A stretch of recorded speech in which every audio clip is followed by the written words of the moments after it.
What's up, champs? Welcome to today's video. My name is Trevin Peterson. I'm a full-time seven-figure Amazon seller, and in today's video, we're going to be breaking down the difference between wholesale, private label, and retail arbitrage. There are many different ways to sell on Amazon, and I'm going to be breaking down what are the pros and the cons of each, and what is the best business model for you. So I'm really excited about it. And before we dive into the video, let's dive into my seller account and let you know that I'm a current Amazon FBA seller, and what I teach is what I implement in my own FBA business. So right here, as you guys can see, for the day, I have done just over $1,100.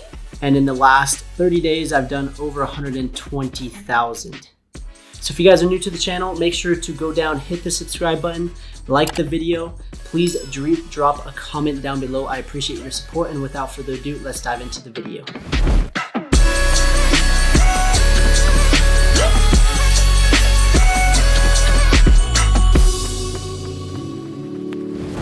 Okay, so let's dive into the video and let's break down the difference between retail arbitrage, wholesale, and private label. What are these different business models? Maybe you've never heard of them, or maybe you're just trying to decide what is the best option for you. So let's first break down wholesale.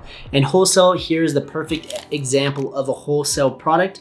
We have Old Spice. And essentially what wholesale is you're buying directly from a supplier, manufacturer, distributor, main brand products. And then what you're going to do is you're essentially doing what all these business models are, is you're buying low and you're selling high. So you're buying in bulk, main brand products, and then you're flipping them for a product on Amazon.com.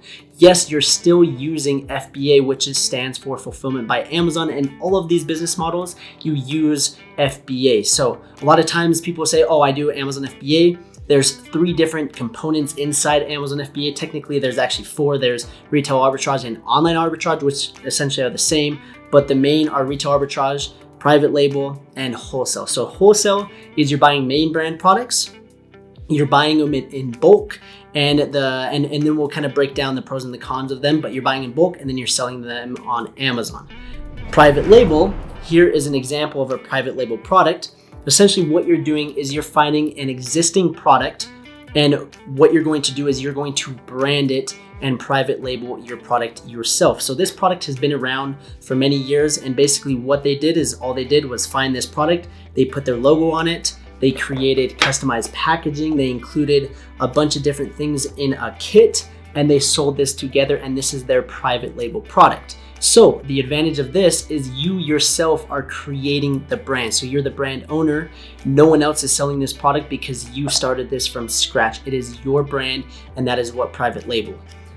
That's what private label is. The next one that I want to talk about is retail arbitrage. So for example, you can go to Walmart, Target, your local retailer, wherever you want to go, Ross, TJ Maxx, and you can find products just like this, for example, Mad Gib, and you can buy this product on a clearance item at Walmart for like $10.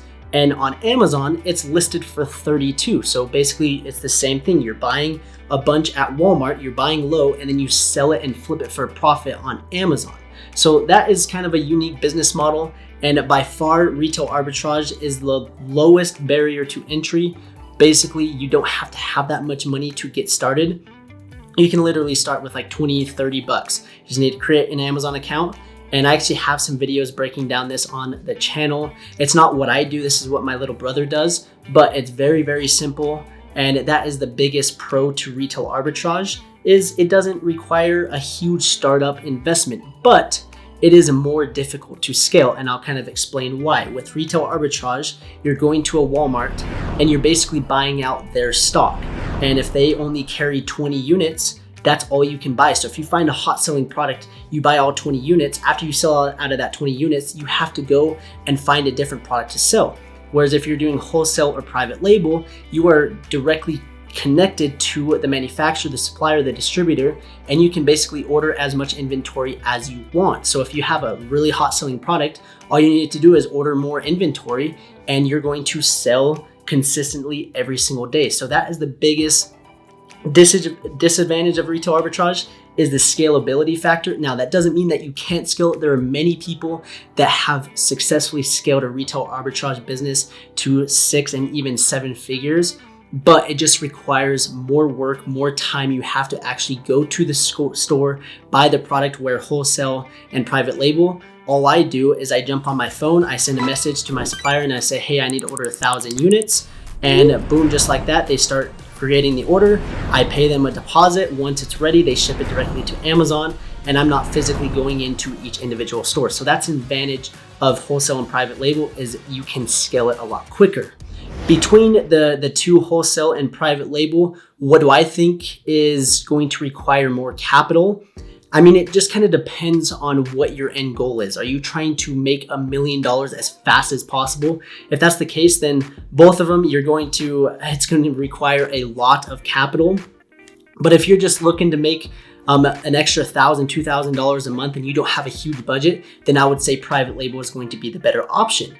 But if you have like $5,000, $10,000 and you have like a big warehouse, or you have a lot of space in your garage, then wholesale might be the better option. Because, and why I say this is, wholesale, you're going to have to order a lot more. The minimum order quantities for these wholesale orders are a lot more, and you're going to have space to store this inventory. Now, there are certain suppliers, distributors that will send those products directly from the supplier to Amazon, so you don't have to store them. But for most cases, most wholesale orders, you're going to have to order them in bulk, send them to your house, your business location, your garage, and then you're going to have to pick, pack, and kind of organize them, label them, and prepare them to send to Amazon. So for example, we have these Old Spice things. It came in a pack of 6, and what they did is they packaged them together, and then they threw on the Amazon label, the barcodes, and they sent in a bunch of those to Amazon, and they are currently selling. So we'll come over here inside my screen. Let's kind of break down and look at the example of this wholesale product. We'll kind of dissect it and break down the pros and the cons of it.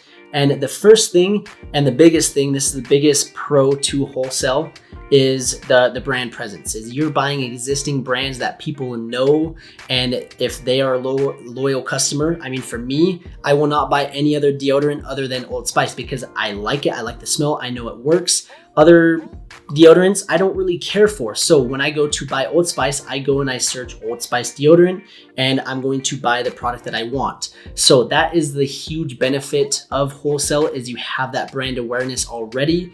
But the cons of it is, if you come over here and you're going to see that first, it's sold by Amazon. And that is a huge red flag for any wholesaler. If you're trying to compete directly against Amazon, it's going to be very difficult. So most courses and most online wholesale gurus will tell you to not sell products to compete against Amazon, which is 100% legit. And I try to avoid Amazon as well. But I'm just using this as an example. But if you click on this, and let's say this isn't sold by Amazon, I'm going to click on the sellers, and you're going to see that, not including Amazon, there's still 6 other sellers selling this product. So you have a bunch of people that you're competing against, even if Amazon doesn't own that buy box. So that is another thing that I dislike about wholesale, is you're trying to win the buy box. And if you guys don't know what the buy box is, it's basically the cheapest price and a prime offer. So if you're doing fulfillment by Amazon, so you're having Amazon do the fulfillment, you get that prime badge. And then if you have the lowest price, you're going to win the buy box. So when someone clicks on this listing, I click right here and they go to add to cart, you're buying the cheapest available option via Prime. And in this case, it's Amazon. And if you got Amazon out of the picture, you're basically competing against everyone else, and people are just going to continue to drop their price, and they're going to sell it for 2 cents less than you. And there's automatic repricers, and then you keep dropping your price, and you're just cutting margins, and your profit isn't as good as compared to private label. So that's one thing that's very difficult with wholesale, is margin control. Is you can't control what other people are willing to do. I mean, some people like Amazon, they're willing to have a 1-2% margin and they're completely fine with it. But for me, I want a 30-40% margin, and you can't do that. It's physically impossible with wholesale unless you have an agreement with them that you are the only person that can sell that product. But if other people are selling that product, you're just going to have people continuing to cut the price. And if they continue to cut the price, your margins just kind of suck. So those are kind of the pros and the cons of wholesale. Is obviously big brand, but you're fighting against the buy box. and your margins are not as good. And another kind of con, if you will, is you do kind of have to have a warehouse. There's a lot more overhead and a lot more work that's involved, because when you order that bulk order and you ship it to your garage or warehouse, you then have to pack each individual unit into a pack of 6. So you have to get them plastic wrapped. You have to put the label on it. Then once you do that, you have to package it in a box, and then you have to label that, and then you put them on pallets, and then you have to prep the pallet, and then you send that to Amazon to where then they do the fulfillment. So there's just kind of more of a process where private label, what I do is, instead of me being kind of the prep center and prepping the product, my supplier is doing that for me. So right here, as you guys can see, this is the product. They get it packaged, they put everything together in the package, then they put the label on the back, so the Amazon FN SKU, and they prep everything for me. And once it's ready, then I go and I create a shipping plan. They tell me how much the boxes weigh, basically how much they're sending. I create that into Amazon, they send it to Amazon directly, and then they receive it, and I'm the middleman, and I don't really have to touch the inventory. So that is a huge pro to private label, is you don't have to have that overhead of having a warehouse, having employees prep and pack the products, dealing with pallets and dealing with the UPS guy coming and picking up all basically your supplies. That's a huge pro in my opinion. There's less work involved. So another thing with wholesale is the fact that you have a higher minimum order quantity. So it's going to require a little bit more upfront to invest in a particular product. Where private label, you can negotiate minimum orders to 100, 200, 300 units, and you only have to spend $1,000 to $3,000, where most wholesale orders, at least the ones that I've reached out to, it's a minimum of $5,000, if not more, and it depends on who you're working with. So that is another kind of downside, and that's not to mention this is a huge downside, is if you can actually find a supplier that's willing to work with you. That is the key to wholesale success, is finding suppliers that are willing to sell you their products and sell on Amazon, because nowadays most brands are starting to get smart enough and they're like, why would we wholesale to this person when I can just sell it myself and our margins are 10 times better? So that's something that you kind of have to worry about, is at any given moment, a wholesale supplier can cut you off and say, hey, we're not going to sell you any more products because we want to do it ourselves. So that is a huge downside with wholesale. With private label, you are the brand, you are the manufacturer, you are the supplier, you have that control. So you just continue to sell that product. 20 years from now, if it continues to sell, you never have to worry about a supplier cutting you off, your margins going down, because you have the product, you are the brand owner. So that is the biggest pro to private label, is yes, you do have to start the brand from scratch, but that's why I love Amazon, is people come to Amazon and they just trust the site. They trust Amazon. They've built their platform around their credibility. And so with private label products, people buy your products. As long as it has the Prime badge and you have a good price and you have a good listing, people are willing to buy that product because it's for a good price. It's solving one of their problems. You've done something well with the packaging. You've offered not just one product, but multiple products for a really good price. If you can do that, that's where you're going to see massive success with private label, and that's where you can completely scale and grow that business. And that's the business model that I prefer, and that's what I do.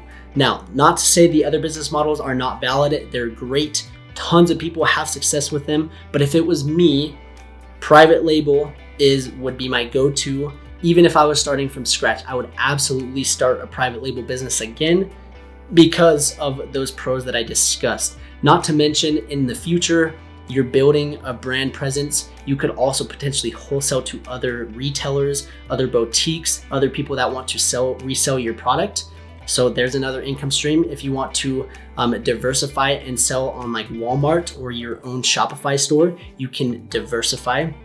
With wholesale, you can't really diversify because you don't own the product. You don't make the decisions on what you're going to do with that product. So that's another kind of downside. Another thing with private label is, in 5 years, if you want to sell your business, you can totally sell that business because you own the trademark, you own the brand, you own the designs of your packaging, you own the product, you own the real estate of the product that you've built from scratch to 1,000 reviews. If you own that on Amazon, that is going to be very, very valuable. And that's something that you can actually sell. And for me, I want to have an exit. I want to grow an Amazon business to a certain point, and then I want to sell it and walk away with a couple $1 million. So that's private label. That's what I love about it. I'm sure there's other things that I missed. Drop a comment down below if there's something that I missed about private label or about wholesale or about retail arbitrage. But those are the key differences. And just to kind of recap, retail arbitrage is for those that don't have a huge startup capital. They're just looking to get in the game and they want to turn $100 into $1,000. That is your business model, retail arbitrage. Wholesale, if you have a warehouse, if you have a lot of money, if you have relationships, and if you're good with building relationships, that's the key, is building relationships with these distributors. If you can do that, and if you like making phone calls, and if you like getting denied and trying to get people to let you sell your product, and you're a hustler, then wholesale is going to be great. And if you have a little bit bigger of a budget, I would say like $10,000, then wholesale is going to be a good option. But if you have that same hustle, that grit, you have $10,000, I would say build a private label business. I would not build a wholesale business. And for me, that's just kind of my opinion. Now that's an opinion, but private label, margins are better. You own the brand, you can diversify. You're not competing with the buy box. The margins are 10 times better and it's more predictable. And that is the business model that I prefer. So I hope you guys enjoyed it. If you did, drop a thumbs up, drop a comment. Don't forget to smash the subscribe button, turn on the notification bell if you guys are interested in learning how to sell Amazon FBA private label. I have a full A to Z course breaking it down. I also have a ton of free content on the YouTube channel for you to take you through the whole process. So I just want to say thanks for watching, and we will see you in the next video.